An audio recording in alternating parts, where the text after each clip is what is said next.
السلام علیکم ورحمۃ اللہ وبرکاتہ۔ میں دوران قسم، میرے پاس یہ چھوٹا سا سوال تھا، میں ذرا شارٹ فارم میں لمبی ویڈیو نہیں کرنا چاہتی۔ میں دوران گفتگو اللہ کی قسم کھاتا ہوں، کہتا رہتا ہوں کہ کیا یہ قسم سمجھی جائے گی یا توڑا جائے گا یا اس کا کفارہ ادا کرو، ٹھیک ہے۔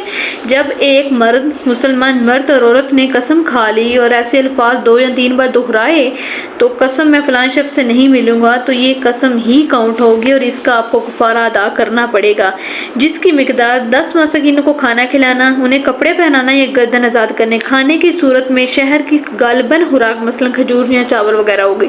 اب آپ دیکھ لیں کہ کتنی چھوٹی سی چیز کا کتنا لمبا عمل ہے اور ہم نہیں کر پاتے۔ اسی طرح ٹھیک ہے، سورہ معاہدہ میں ہے کہ اللہ تم سے تمہاری قسموں پر مؤاخذ نہیں کرے گا، لیکن جب قسموں کو تم مضبوط کر چکے ہو تو ان سے مؤاخذ مطلب اس کا کفارہ ادا کرنا ہوگا، ٹھیک ہے۔ اللہ ان چیزوں پہ منع کرتے ہیں، لیکن جب تم ان پہ پختگی دکھا چکے ہو، 2 سے 3 بار ایک ہی قسم اٹھا چکے ہو تو ہوگا، ٹھیک ہے۔ انہیں کپڑے دینا، آزاد کرنا، لیکن جو شخص طاقت نہ رکھتا ہو اس پر 3 دن کے روزے رکھنے ہوں گے۔ یہ تمہاری قسموں کا کفارہ ہے جبکہ تم قسم اٹھاؤ اور اپنی قسموں کی حفاظت کرو۔ چھوٹی سی چیز ہے، انشاءاللہ تعالی اگر آپ ان چیزوں کو، ان کا کفارہ نہیں ادا کرتے تو برائے کرم کچھ نوافل روزے ہی رکھ لیا کریں، اللہ کسی نہ کسی طرح ہمیں بخش دیں گے انشاءاللہ تعالی۔